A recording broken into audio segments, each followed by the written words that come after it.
Good morning সবাইকে। আমি উর্বিতে চলে আসলাম কিন্তু আরও একটা ব্লগ নিয়ে আপনাদের সামনে। তো এই যে রাতটা কিন্তু দিল্লিতেই কাটিয়েছিলাম, আপনারা কিন্তু আগের ব্লগে দেখেছেন আমাকে।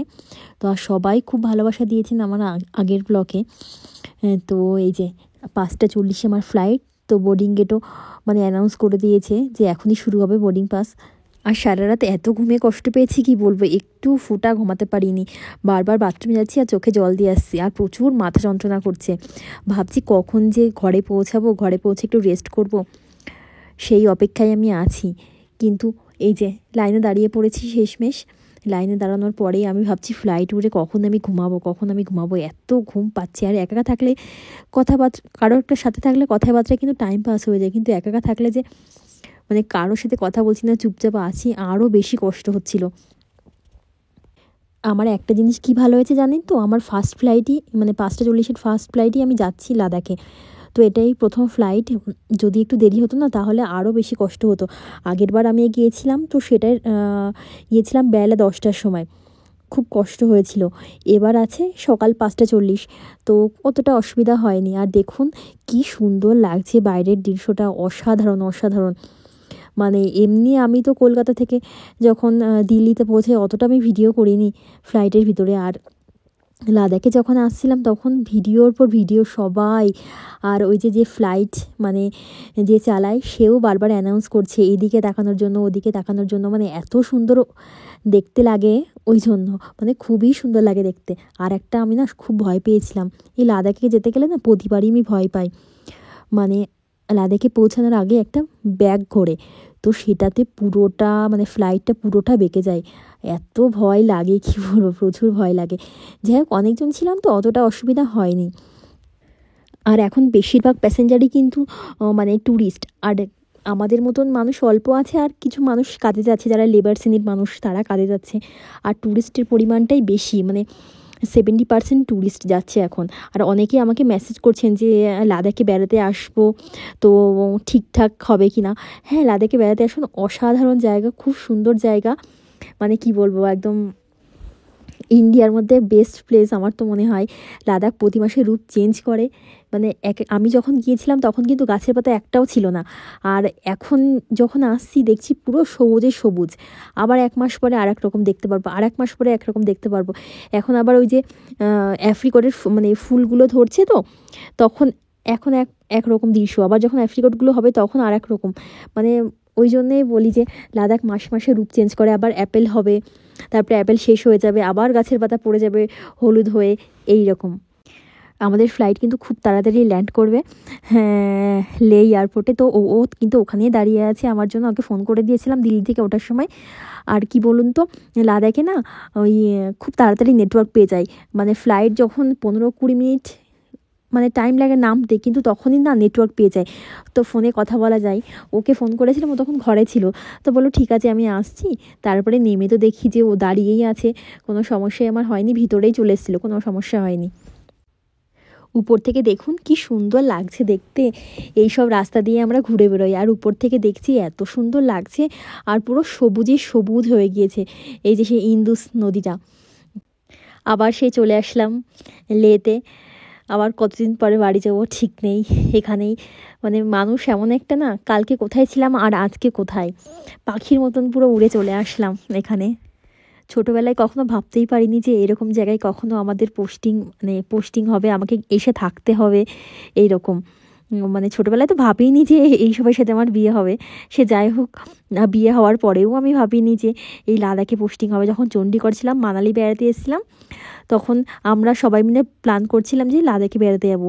ও আমাকে হাসি ঠাট্টা করে বলছিল, বাবা মানালিতে আসতেই তোমার এই অবস্থা, তাহলে লাদাখে কী করে তুমি থাকবে, ওখানে তো অক্সিজেন লেভেল অনেক কম।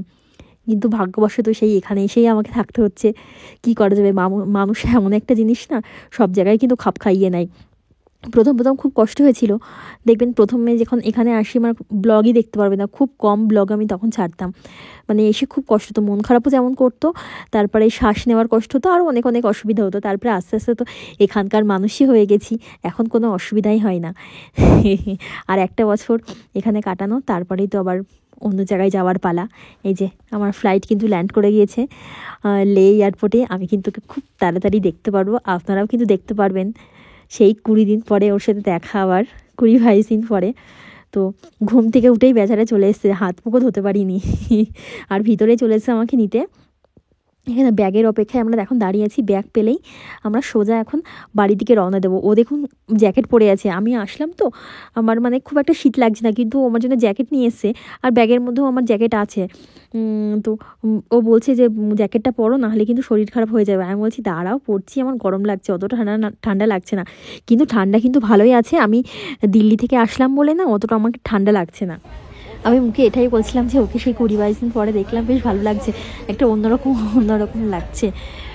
একসাথে থাকতে না, এবার যখন আলাদা আলাদা থাকা হয় দিকে অনেকদিন পরে দেখা হয়, একটা অন্যরকম লাগে। ও আমাকে বলছে তুমি কালো হয়ে গিয়েছো আর মুঠো হয়ে গিয়েছো, আমি ওকে বলছি তুমিও মুঠো হয়ে গিয়েছো অনেকদিন পরে যেটা দেখলে যা হয়। ব্যাগটাকেও পেয়ে গেছি, ব্যাগ পেয়ে এখন যাব ঘরের দিকে, দেখি বাসেও যেতে পারি, আবার ওর বাইক আছে, বাইকে করেও চলে যেতে পারি, মানে যেটা সুবিধা হবে তো সেটাই করবো।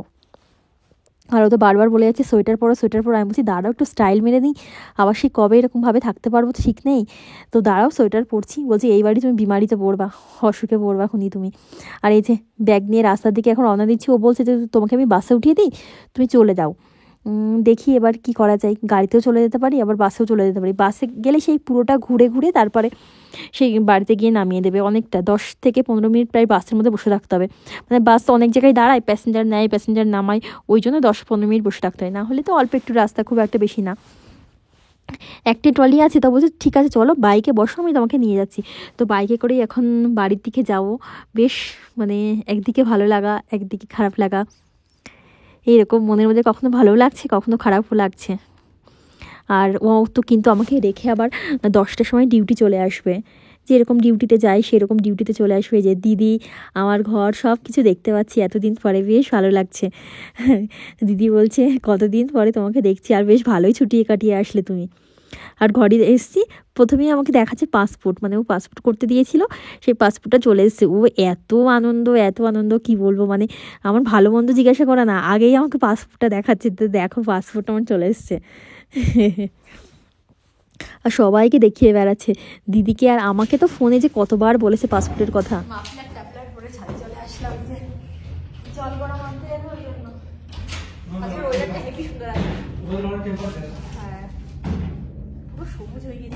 আমি যে ফ্লাইটে এসেছি এই যে দাঁড়িয়ে রয়েছে, এই যে আমার ঘর থেকে আমার ফ্লাইট দেখছি, কি মজা।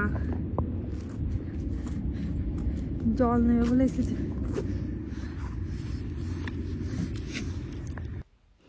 হাত মুখ ধোবো বলে উপর থেকেও জল নিতে গেছিলো। আর এই যে এখন সব কিছু বার করছে আর মজা করছে, যে এটা নিয়ে এসছো ওটা নিয়ে এসছো, কত কিছু নিয়ে এসছো, বেশ ভালো মজা করছে। আমাদের ওখানকার জিনিস তো আর এখানে পাওয়া যায় না, ওই জন্য। আর এই পেয়ারাটা ওই দাদা দিয়েছিল, যে দাদা আমাকে কলকাতাতে হেল্প করেছিল, ওই দাদা পেয়ারাটা কিনে রেখেছিল আমার জন্য। প্রতিবারই যখনই আসে না কেন দেখা করবে আর কিছু না কিছু দেবেই ওই দাদা। আর সব কিছু এক একটা করে বার করছে, আর ঘর কিন্তু পুরো এলোমেলো হয়ে রয়েছে। ও গুছিয়ে রেখেছিল, আসার পরে না এরকম এলোমেলো হয়ে গেছে জামা কাপড় নিতে নিতে আর এই যে সব কিছু এক একটা করে বার করছে আর মজা করছে, যে বাহ এটা নিয়ে এসছে ওটা নিয়ে এসছে এরকম করছে। আর আমি কিন্তু কোনো কাজই করিনি এই 2 দিন ধরে, আমি না করেছি ব্লগ ঠিকঠাক, না করেছি কোনো কাজ, কারণ এখানে এসে না 3-4 দিন পুরো রেস্ট করে থাকতে হয়। বাদাম নিয়ে এসেছিলাম, ওই বাদামে ওরকম চুমু খাচ্ছে বাদাম ওর খুব ফেভারিট জিনিস। এখানে আবার পটল পাওয়া যায় না, পটল নিয়ে এসেছিলাম, একটা সুথল নিয়ে এসেছিলাম, হ্যান্ড ওয়াশ, ছাতু, মানে এইরকম হলুদের প্যাকেট, একটা জিরের প্যাকেট। জিরে এখানে না অনেক টাকা করে কেজি, মনে হয় 800 না 900 টাকা করে কেজি। আমাদের ওখানে মনে হয় আবার একটু অল্প জানেন, ওই জন্য আমি 500 জিরে নিয়ে এসেছিলাম। আরও অনেক কিছু নিয়ে এসেছিলাম, লাল ডাঁটা, তারপরে একটা কুমড়ো, সেগুলোই ও টুকটুক করে বার করছে। তারপর ওর রূপচর্চার কয়েকটা জিনিস নিয়ে এসেছিলাম সেগুলো সব টুকটুক করে বার করছে, আর আমি শুয়ে আছি। আমি বলছি তুমি করো, আমি দেখি টুকটুক করে। আর এই যে আজকের ব্লগটা তাহলে এখানেই শেষ করছি। সবাই ভালো থাকবেন, সুস্থ থাকবেন। আমার এই ব্লগটা যদি ভালো লেগে থাকে অবশ্যই কিন্তু একটা লাইক কমেন্ট করতে অবশ্যই ভুলবেন না। আর যারা এখনও আমার চ্যানেল সাবস্ক্রাইব করেনি অবশ্যই কিন্তু আমার চ্যানেলটা সাবস্ক্রাইব করে দেবেন। সবাই ভালো থাকবেন, সুস্থ থাকবেন।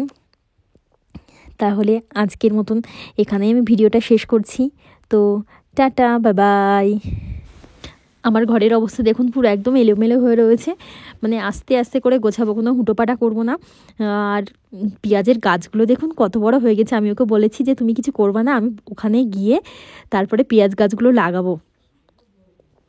তো তাহলে এখানেই ভিডিওটা শেষ করছি আজকে।